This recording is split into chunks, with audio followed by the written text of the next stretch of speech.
Hello and good morning, everyone. Welcome to our web show, It's All in Your Head.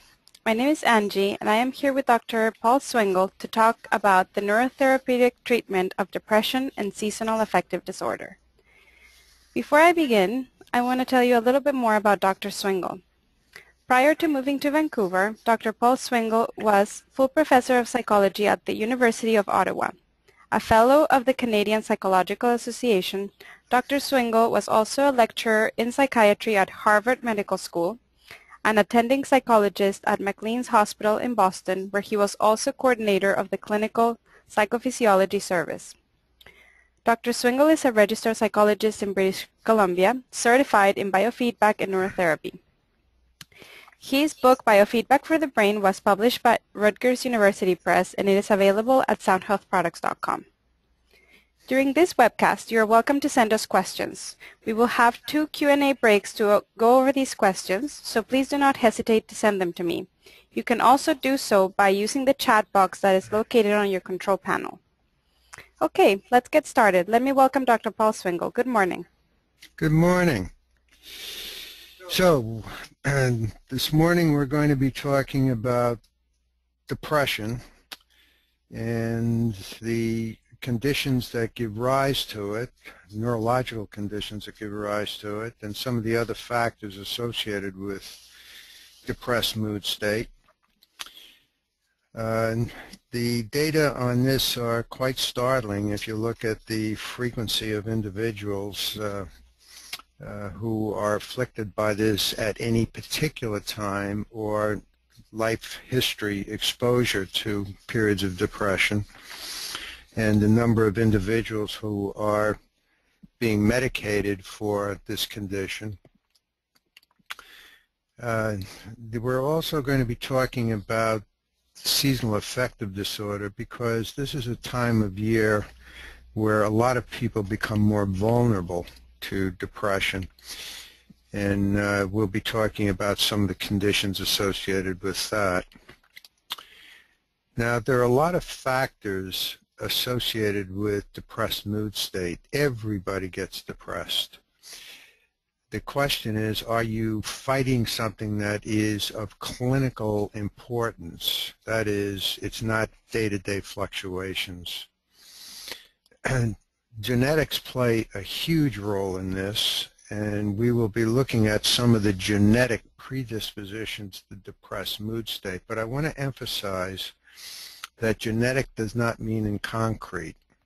One of the things that we've learned over the past 30 years is that the brain is quite plastic. And even if you have a genetic marker for something, a lot of them are modifiable by quite a considerable extent. The second is experience, and we can talk about long-term experience associated with being in a situation in which you're not exposed to conditions that give rise to joy. Individuals that are exposed to long-term conditions of stress, for example, the body responds to this at some point in which, to quote Gabor Mate's title, When the Body Says No, I think is the title of the book. Basically, there's a physiological upper level to stress tolerance, and one of the factors associated with the body saying no is depressed mood state. Slowing down of things is actually part of our genetic history. We tend to quiet down at this time of year. You know, the bears hibernate, and we actually withdraw a bit so that our level of arousal and enthusiasm tends to drop as well. Trauma is a major issue. Individuals who was exposed to severe emotional stress are often come in for treatment of depression. Now, the treatment of trauma is critical to not triggering a condition which gives rise to a lifelong problem. the classic example of this is if you are faced with a situation such as the death of a intimate. You're supposed to feel sad, you're supposed to feel very, very badly, and you're supposed to work through it. If you sedate that condition, you're likely to create a condition for life. Disease.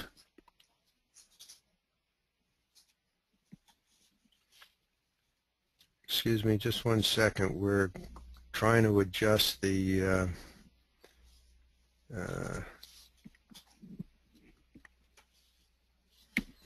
volume level here. No, that's the wrong one. Okay, so let me ramp that up a bit.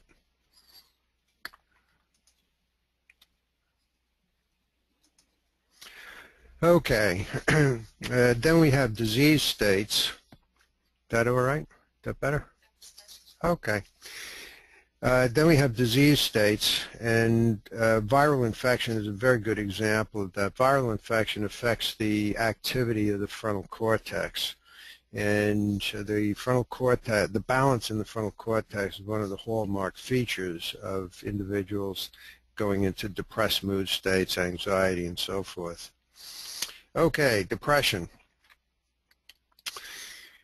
And one of the methods of dealing with this, of course, is therapy, and some of them are efficient and some of them are not, and some people respond well to them and some don't, as this fellow apparently didn't.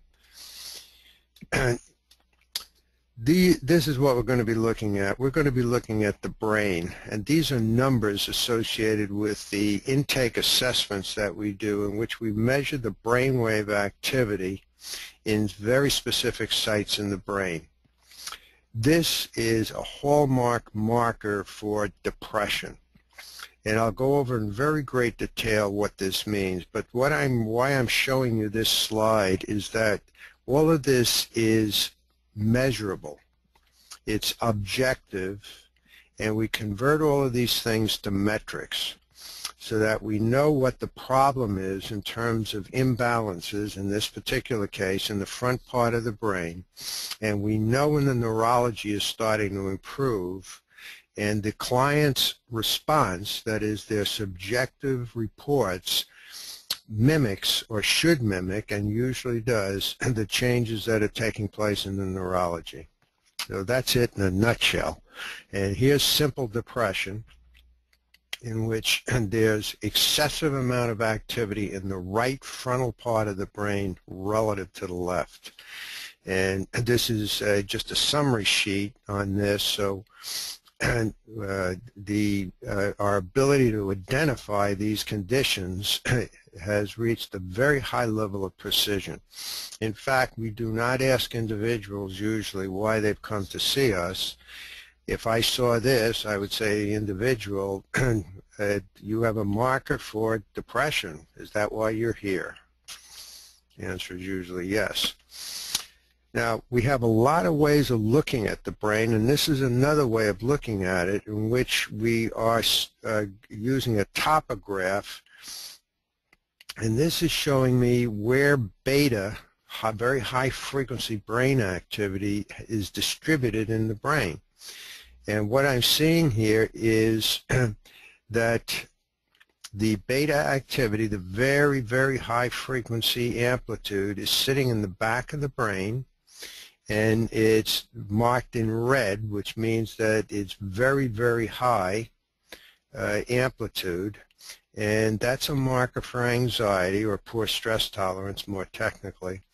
And then there's an excessive amount of slow activity over on the left side of the brain, meaning the right is more active than the left, and a lot of ways that this can happen. But I just look at this and I know I'm dealing with a situation of anxiety and depression. We can break this down as finely as we need, and here's a situation in which there's a lot of fast activity, say 21 to 24 cycles a second, up in the beta range. A lot of very fast activity in the back of the brain, so I know I'm dealing with an anxiety condition. Poor stress tolerance, usually a sleep problem. And fast activity in the right relative to the left. So there's our depression, there's our anxiety. Now again, this is on a one cycle a second, 1 hertz a second basis. So this is 21, 22, 23, 24, and so forth. The topograph I showed you before was summing across more than 1 hertz. So the beta in that situation that you were looking at previously was 16 to 25 cycles a second. Depression profiles. Okay, so a lot of ways that a lot of different profiles, conditions that give rise to clients' reports of depression. So the one that I was showing you before is when the right side of the brain is more active than the left, and here we have it right here. And I tend to think that that's a genetic predisposition. Again, genetic doesn't mean that it's not correctable. That just means where it's come from. Then we have conditions that are considered reactive depression. And you can see that here, in which there's a marked elevation of alpha, a slow frequency in the left side of the brain, and delta in the left side of the brain. Now, whenever you have slow frequency, a lot of slow frequency in an area of the brain, it means that area of the brain is hypoactive. So very slow frequency, amplitude, high amplitude slow frequency means a hypoactive area of the brain, which means that the right is more active than the left. So there are a lot of ways that this can happen. Trauma-triggered depression is very common. Individuals have a predisposition to depression, the genetic type, the type we were looking at here, but it's triggered by a trauma. So an individual has been exposed to a severe emotional trauma that triggers the depression, and it manifests. So a lot of people are walking around with predispositions to all sorts of things. It isn't manifested because nothing has turned the key, so to speak. And we've just looked at that, trauma-based depression. And then another condition, and this one we're going to spend a lot of time on, and this is anxiety-based depression. We have a lot of clients who come in, and I'll show you some cases of this, in which their problem neurologically is anxiety. Very poor stress tolerance, predisposition to anxiety, can't find the switch to turn the brain off. Now, these individuals often define that as depression, and the treaters define it as depression, but it isn't really neurological depression. The depression is the hopelessness the person feels that they can't get their life together and that they just feel out of control. And if you treat that as depression, you're not going to get anywhere. And we have a lot of clients who have 30-year histories of being medicated, doing psychotherapy, et cetera, which obviously isn't successful. Otherwise, they wouldn't be sitting in our office. And they look like this. And they've been treated with antidepressants for a condition that's not depression, it's anxiety. And this is just a full printout of an individual that I just described. Long depression history, 40 years. Long medication and psychotherapy history, 30 years. And here we have the situation right here. Very, very substantial deficiency in the back of the brain. That's that condition I showed you on the topographs, in which there's a lot of fast activity in the back of the brain, so that you just can't quiet yourself. And here's another area, and I'll go over this later. So this person has a couple of very substantial markers for anxiety, but 0 markers for depression. Now, the one that we just looked at, and we have an individual who has reactive depression and genetic depression and so on and so forth. But what I'm really calling your attention to here is this. Now, the brain has idling frequencies, And the idling frequencies are in what we call the alpha range. That is brainwave activity from 8 to 12 cycles a second. Now, there's a lot of interesting things, and alpha is an extremely important waveform, and we used to just think it was associated with relaxation, quieting, and so forth, you know, kind of like the parking frequency in the brain.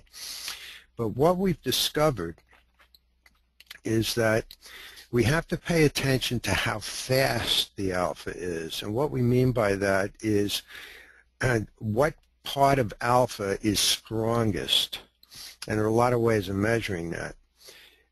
And alpha peak frequency or dominant frequency is one common way of looking at it, in which you find the area in that dimension of 8 to 12 cycles a second that has the highest average amplitude, and that can be anywhere from 8 to 12.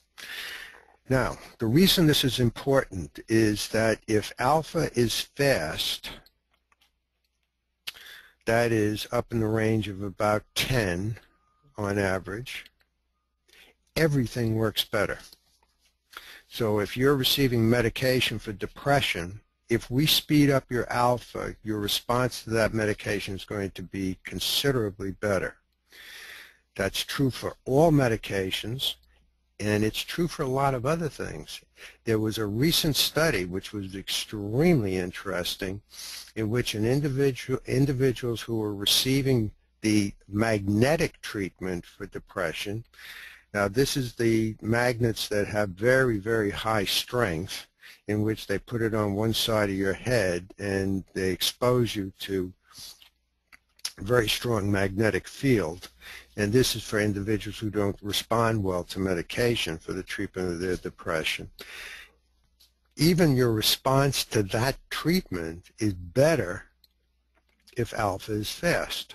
So one of the things we can do to help with the pharmaceutical treatment of depression is by increasing the dominant frequency of a waveform that makes the brain more efficient.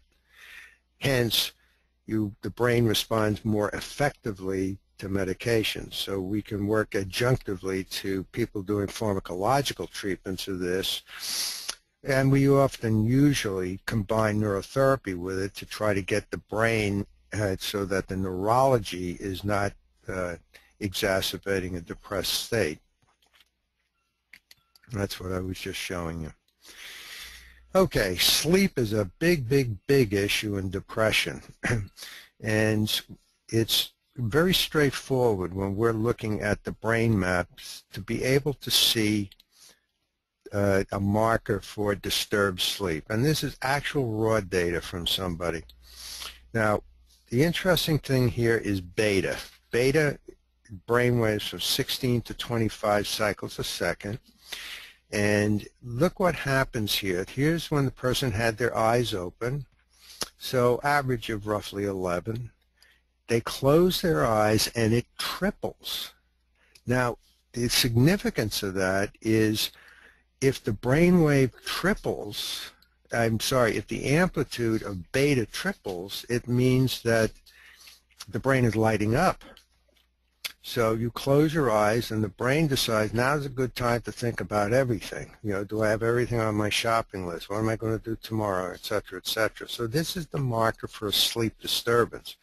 And sleep disturbance is one of the factors that can very severely influence and trigger predisposition to depressed mood states. Now, what have we learned? The first order of business is this is the guy with the right prefrontal area in the brain, that when this side is more active relative to the left, that's a marker for depressed mood states. Now, it may be a predisposition or it may be something that's manifested. Now, this side can be more active than the left side for a variety of reasons. Fast activity can be stronger here, meaning this side's more active than the other, or Slow activity can be more prominent here. And if that's the case, this area is hypoactive, meaning that the right's more active than the left. And the other guy who is important in this is the occipital region in the brain, right here. When this area of the brain has too much fast activity, you can't find the switch to turn your brain off. It's poor stress tolerance, predisposition to anxiety, often sleep quality problems, as we just mentioned, and you're more prone to self-medicating behavior. So alcoholics very often show marked deficiency in slow frequency in the back of the brain. The brain can't quiet itself. That's why the alcohol has very rewarding features associated with it. Okay, so that's what, generally speaking, what we had just spoken about. And again, we want to discriminate anxiety from depression. If the individual is extremely anxious, then they feel hopeless. They feel that they can't control their situation, and their depression is reactive to that. Pediatric depression, an area we often overlook because it doesn't look, generally speaking, like depression in an adult. First thing we want to find out, what's causing it. Now, here's a situation in which a child has been exposed to bullying. Now, how do we know that? Well, the first thing that we're picking up here is there are markers in the brain that are associated with exposure to severe emotional stress. And some of those markers are identified with stress that's going on currently, and others seem to be more associated with historical trauma. So I see here that a child is showing a blunting of a waveform that's associated with exposure to negative emotions, severe emotional stress. So that's the first thing I see. And the second thing I see is that this child has a sleep problem. Remember, we saw a situation in which beta increases quite substantially under eyes closed conditions relative to eyes open. So we've got that. So I know the kid has a stress problem, been exposed to severe emotional stressor, and major marker for reactive depression, and that's where alpha is considerably greater in the left relative to the right, and this one. This is a marker that's associated with emotional volatility. In other words, a sitting duck for a bully. This is a male child who, if you go over and poke him, he's going to start crying. So it turns out that what we're dealing with here is a child who actually was brought in because of a learning problem in school, and his learning problem was he was being bullied, and he was also showing evidence of depressed mood states. All of this came from an assessment of the brain. We didn't ask the child or the parent one word. In fact, the parent wasn't aware of the severity of the bullying, by the way. So in pediatric depression, the symptoms we look for is not frank sadness as much as lack of joy, lack of interest, lack of motivation, fatigue factors. What about antidepressants? Well, they can be quite effective, but we always want to remember that most of the effect of an antidepressant is placebo. And that's true of neurotherapy too, by the way. A lot of the positive response we get has to do with expectation of improvement. And the estimates vary, but generally speaking, the data indicate that antidepressants, about 5% of the benefit is actually associated with the antidepressant. Doesn't mean they shouldn't be used. It just means that what are we dealing with in terms of how we're going to help an individual control the depression.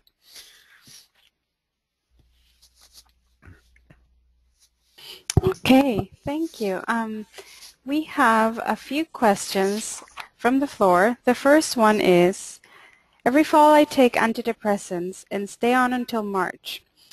I still feel depressed, but I assume I would feel a lot worse off the medications. Is this an okay use of medication? Yeah, I think so. Individuals who go through these unique periods very often will take a medication to get you from place A to place B, and that's the purpose really of using a pharmaceutical. If you're in pain, you use a pain medication for a short period of time until you get from place A to place B. Now, having said that, very often seasonal depression is where the lack of light is triggering depressed mood states. So if you treat the neurological condition associated with the depression, it relieves you of the vulnerability during periods of reduced light, which is really what the issue is. And I would also recommend that you try a light box or light glasses very early in the morning. Sometimes that can be a game changer in terms of your vulnerability during this period of time. Thank you. We have another question. They want to know which number was a marker for vulnerability to bullying.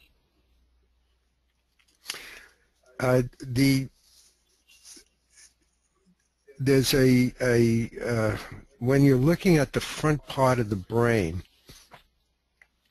let me see if I can ramp this back to the, there, okay. And what we're looking at here is, here's the front part of the brain, here's the right and here's the left, okay. If you find that you have very significant theta activity in this area of the brain, in the right side of the brain, that's usually a marker for emotional volatility. And if you see that in a very young child, what that usually means is they're very reactive emotionally. And if it's a young male in the bullying environment, and every time somebody teases him or jabs him, he starts to cry, that is highly rewarding to a bully. And that's what I meant by he's a sitting duck for a bully. If I see this in an adult, then I ask them about issues associated with irritability, anger, and so forth. Thank you, Dr. Swingle. And just a reminder that all of these presentations are, the webcast is going to be uploaded on our website under the media page on swingleclinic.com. Thank you. Okay, how do we treat some of these conditions?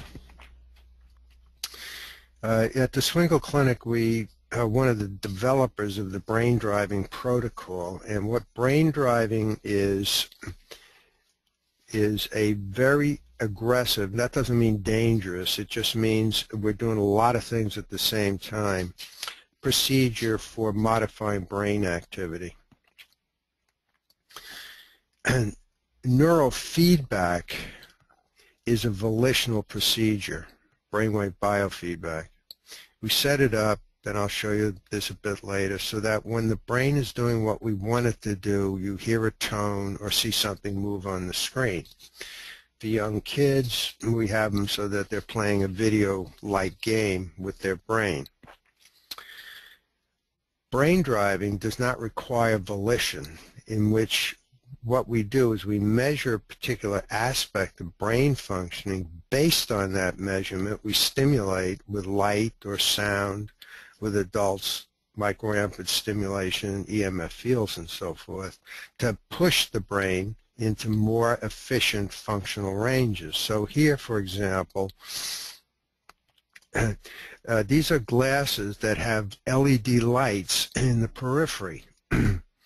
So if we're trying to modify a brain activity, every time that brain activity is strong, we turn the lights on to suppress it. So we can have a situation, for example, in which a child is reading while we're treating an area associated with reading comprehension. Now, for the depression situation, what we do is use acupuncture points. Now, we don't stick needles in, as I'm doing here, but we use electrical stimulation of acupuncture points based on brain activity. And here's what it looks like. So here's a man under treatment. He has headsets on so we can present auditory stimulation. He's got those goggles on that I showed you so we can stimulate with lights. He's got electrodes on him so we can stimulate acupuncture points. Now, all of these are based on what the brain is doing, so it turns on and turns off depending upon changes in brain activity. We also give clients the controls very often so that they can control the amplitude of the sound and the intensity of the lights. And that's to help a person who's extremely anxious, for example, and we're not suddenly blasting them with lights. They adjust the lights so that they're comfortable. And one of the principal areas that we use in brain driving is the Heart Meridian. And here's the Heart Meridian here. And we tend to use this area down here, Heart 6 and 7. And Heart 6 and 7 gives rise to increase in alpha and theta usually when you're turning it on. That's why the acupuncturists stick a needle in there to quiet you down.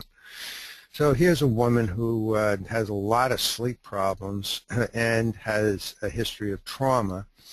And basically what we're trying to do is strengthen the alpha, that's 8 to 12 cycles a second, using brain driving. And you can see the alpha increase during the actual brain driving went up almost 150%. And if you look at the pre, so here's eyes open, eyes closed, first 10 seconds, eyes closed, second 10 seconds, okay? So we doubled the strength of alpha after the treatment, and an increase of about 25%, 30% after 20 seconds. So this is in normal range now. So this is a very efficient treatment for conditions, in this case anxiety and sleep problem, using very aggressive brain driving procedures. Now, this is what I was referring to previously, and that alpha peak frequency and its response to medication. So patients with low alpha peak frequency may not respond effectively to antidepressants. So an individual comes in, has been treated for a long period of time with antidepressants and has not been, they have not been efficacious. What we do is have a look at their alpha peak frequency. And if it's very low, if we increase it, the antidepressant will become more efficacious. Now, we may want to do neurotherapy and change the core condition or the putative mechanism associated with that depression, but that's another issue. A lot of physicians like to use neurotherapy adjunctively to the pharmacology that they're doing, and this just demonstrates that you can make the pharmacology far more efficient by doing a little brain activity, change the neurology of it. It correlates with self-reported fatigue, and it's an indicator of fatigue. Now, these are characteristics associated with depression. So if you make the alpha peak frequency faster, the brain becomes more efficient. The individual reports less factors associated with fatigue, which of course is one of the factors associated with, one of the symptoms associated with depression. And it also increases joy and anger, and decreases increased fear and sorrow. So these are the arousal factors, and these of course are the suppression factors associated with brain activity. So you can see that you have a mechanism here for modifying quite a few things just by changing the amplitude associated with excuse me, a particular part of the alpha brainwave. And this is the way we do it with brain driving. So here's your alpha, and this is the good alpha. We want to jack that up. So you can see we got a nice increase in that. And here's the low alpha. We want to reduce that, and you can see a very nice reduction. And the client came in with a low-high ratio of 2.8. We want that below 1.5, and at the end of a 20-minute session, a marked reduction in that ratio of these two, which correlates very, very highly with alpha peak frequency. So you can see a physician may want to use neurotherapy, a 20-minute session, to increase the efficacy of an antidepressant being prescribed to a client with a depressed mood condition. Excuse me. This likewise, here we were using magnetic stimulation in a specific area of the brain.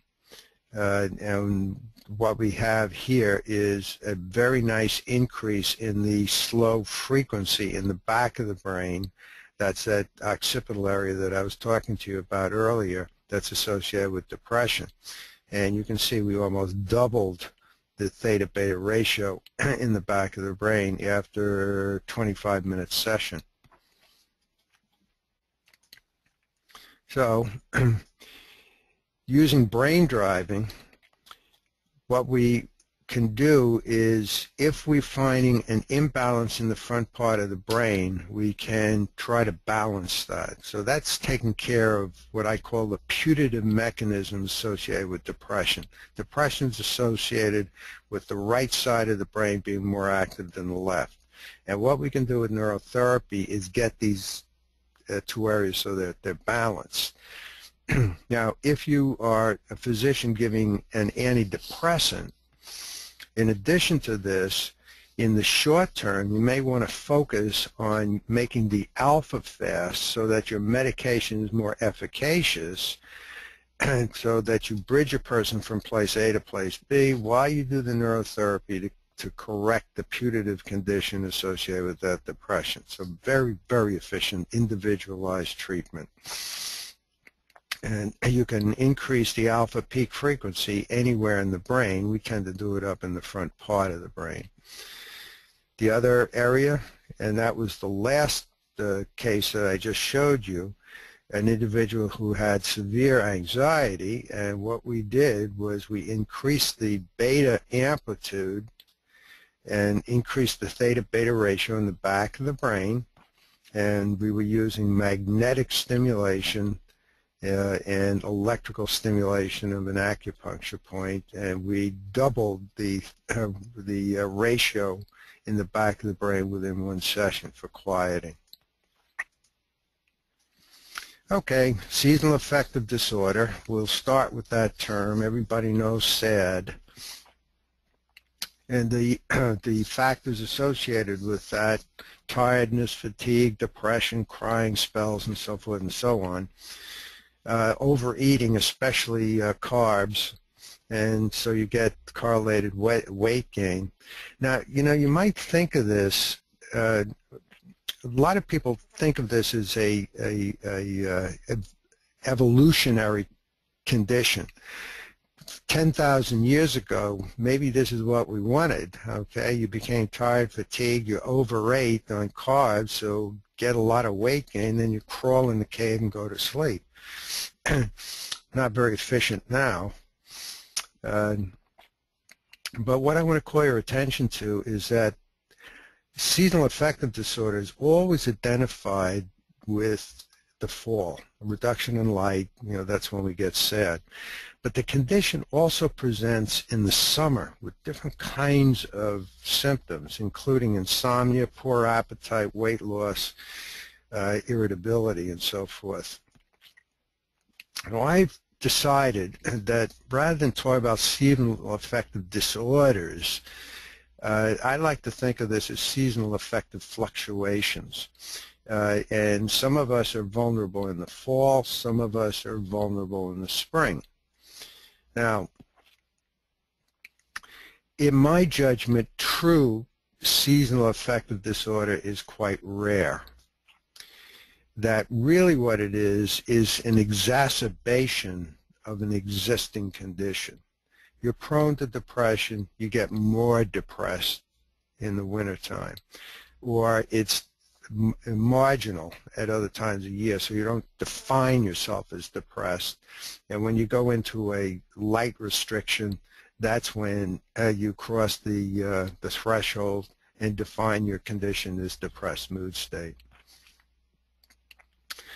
Sleep is a big issue. We really, really have to watch that. Long sleep can be a real problem. It can markedly increase feelings of depression. Springtime depression, and it's anxiety-based, basically. And that the increase in light, increase in stimulation gives rise to anxiety and excitement, trouble falling asleep, insomnia, which can be a trigger for all kinds of things, weight loss, loss of appetite. The obverse for winter depression, anxiety, worry, loss of energy, lethargy, oversleeping. And it's interesting, in The Wasteland, T.S. Eliot talks about April being the cruel month, and that, I forget the way he worded it, December is the sad month, April is the cruel month. And as you may know, the highest number of suicides is in April, and people don't often recognize the fact that individuals can get into a lot of difficulty when there's that seasonal fluctuation in the springtime.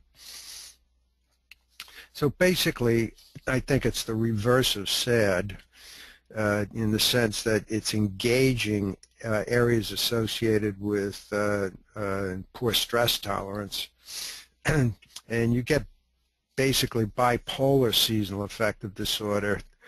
What that means, of course, is that you have a condition that exacerbates an existing condition, and it can be depression in the fall, and it can be manic in the spring. So a lot of variations on that. Interesting book by Harvard psychiatrist John Sharp, The Emotional Calendar, in which he looks at a lot of these kinds of factors. Okay, so hyperactivity of the right side of the brain, you're vulnerable to fall forms of depression. And hyperactivity in the left side of the brain or elevated beta in the back can be associated with the springtime version of that. And people may actually feel better in the fall. Individuals who respond better with the quieting associated with the reduced light and reduced arousal. Okay, anti-blue devices. These are devices that people can use for depression, and particularly fall forms of seasonal affective disorder. And this is a cranial stimulator, cranial electrical stimulator. There are a lot of versions of this. They are FDA registered and approved for anxiety, depression, and sleep. And they're very easy to use. You just clip them onto your earlobe, turn it up to where you can just feel it. And what it's doing is it's increasing slow frequency in the back of the brain, among other things. And usually they have a couple of different settings on them. But generally speaking, it's a very, very low amplitude electrical stimulation. And it's not uncomfortable. You keep it very, very low amplitude.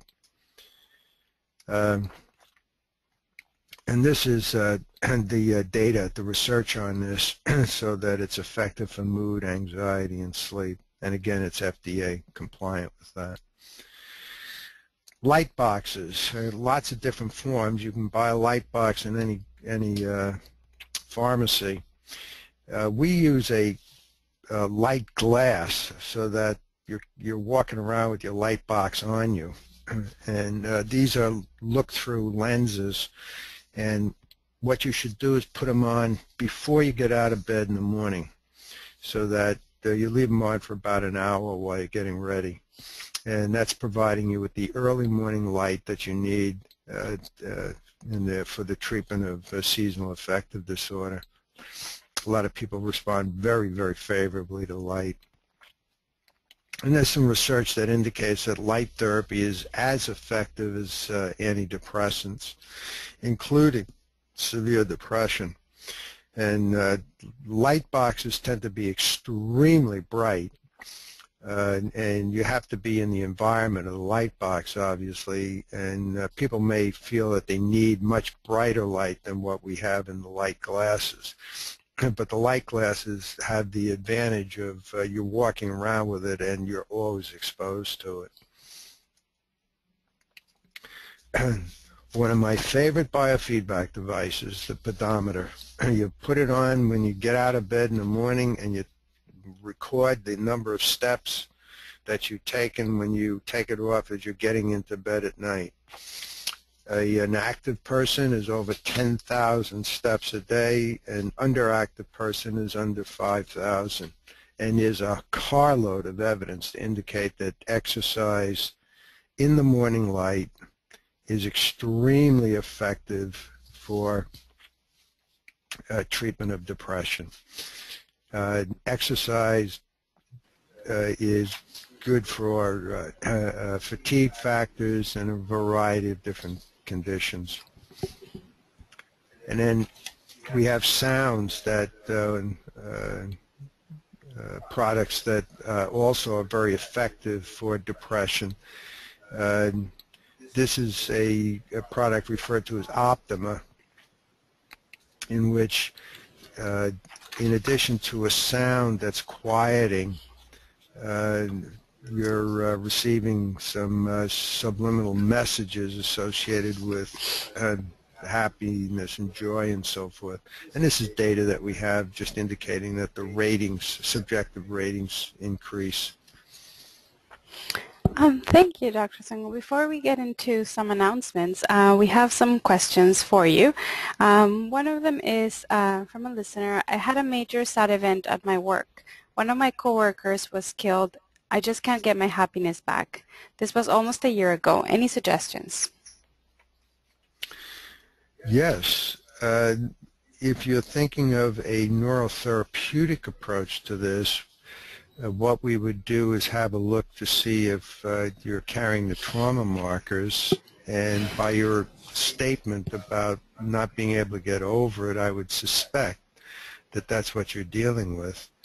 And if that's the case, then the way we treat this neurologically is release the trauma in the brain, so that the brain's not putting on a lot of effort to try to control it. And it's very efficient psychotherapy, because basically you're doing it yourself. I mean, we can help with processing it. However, before we do any of that, we have a look at sleep. It is extremely important that your sleep be efficient so that you can deal with all of the emotionality associated with this tragic event. Now, in sleep, you need 1 hour of deep wave sleep. That's when the body restores itself, all the toxins in the muscles and so forth and so on. But more importantly, you need 2 hours of REM, rapid eye movement sleep. That's when the brain does two very critical things. The first thing it does is does all its filing. So the stuff you've learned during the day, that's when the brain puts it all into its filing cabinet. So individuals who say, I studied all night and I can't remember a thing, the problem is they didn't have REM, and the brain wasn't able to store it, just got lost. The other very important factor is doing your own psychotherapy. And that's when the brain, that is during the REM phase, is sorting out all of the emotional stuff that happened to you during the day. So we pay a lot of attention to that, make sure your sleep looks okay, then we allow the brain to release the emotionality and do any other kinds of neurotherapy that may be required for if you have any predisposition to depression, for example. And then in addition to that, there may be some psychotherapy, a few brief sessions, and that can be anything from just talking about it to experiential psychotherapy to hypnosis to EMDR and so forth, depends on what you need. Now, there are other folks that will deal with this somewhat differently in terms of doing more traditional psychotherapies in which they don't focus on the neurology of it, and that's an option as well, of course. But basically, if you haven't gotten over it, you want to avoid being medicated, and you want to deal with it, and allow yourself to go through the grievance period in an efficient fashion. Thank you. And Dr. Swingle, can you tell us what was the spring depression marker, especially in this low left frontal lobe? Yes, the vulnerability to seasonal affective disorder is associated with poor stress tolerance markers. And there are a couple of them that we went over. One is when the left side of the brain is showing elevated beta fast frequency, 16 to 25 cycles a second, considerably greater amplitude than the right. That's one of your markers for predisposition to anxiety. The other is a deficiency in the back of the brain where the ratio of the amplitude of theta, 3 to 7 cycles a second, is excuse me, very low relative to the beta, 16 to 25 cycles a second. We want that ratio roughly at 2. That is twice the amplitude of theta as a beta. And when that's very low, down in the range below 1, for example, that is your marker, again, for poor stress tolerance. And either or both of those markers are the ones that we find for individuals who come in conditions of angst in the springtime. Thank you, Dr. Swingle. And then one final question. I have been told to get out of my house and walk and socialize to feel better. I don't think that will help since I don't feel like talking to people about the weather. What do you think? Grandma's advice. Okay, Grandma, if you listen to what your grandmother said, a lot of your problems will be very minimal. She said, get your duff into bed and go to sleep. She then said, get your duff out of bed and get up. You need about 8 hours, roughly. Depends on your age. She then said, get your duff off the sofa, put the soda back in the fridge, and wrap up the chips, and get out and play, okay? Now, just following Grandma's advice, what you feel about an event is a symptom of the depression. Okay? You don't have interest in anything. What's the point? Who cares? Etc. You want to put all of that aside, and you consider that cognitive behavior therapy, if you will. Okay? We're not going to prejudge the efficacy of anything before we've actually tested the data. I would suggest you go to your local pharmacy and get yourself a pedometer and clock as many steps as you can and increase it by a few each day. Your target is 10,000, and it will make a huge difference. It's important that you get some of that exercise bright and early in the morning. So follow Grandma's advice, out of bed, hit the road. Thank you so much, Dr. Swingle. I will now conclude the show with a few announcements. First of all, for any of those of you who are interested in learning more about neurotherapy, this book is a great resource. It's called Biofeedback for the Brain, and obviously Dr. Swingle is the author.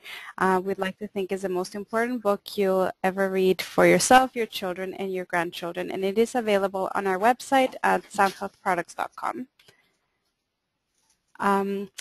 We also have the Clinicians Guide, which is literature for professional therapists.